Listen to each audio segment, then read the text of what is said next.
Hey everyone, this is my Wrangler. I've been having overheating problems while towing a trailer.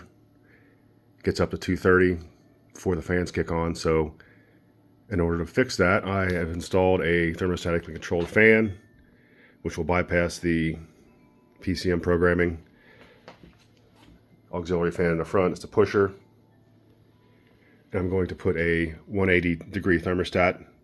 It's not available from RockAuto in its normal form, so I had to buy a different one. This is for a Ram with a 3.6.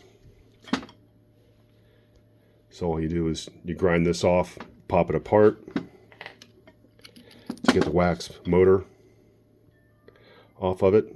I chucked it up in a drill and ground about a 0.5 millimeter off the diameter so it will fit in the original plunger. So I'm going to swap it out, and if I post this video, then that means it worked.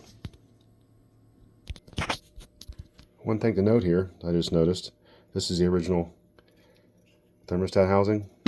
This is the aftermarket one, it was a 210.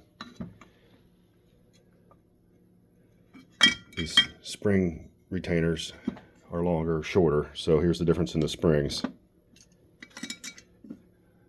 That's the original, that's the aftermarket. This is the aftermarket wax motor and plunger. And this is the original plunger with the Dodge Ram wax motor. So I'm going to have to put the original, since I'm using this, I'm going to have to use the original housing and the original spring. So keep that in mind. So there's installed.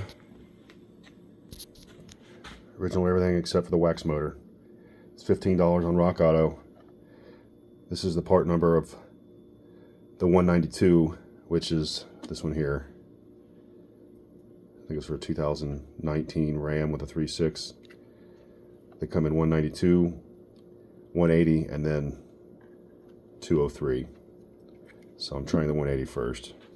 Hopefully it doesn't kick a light. If it does, I'll put it in the comments.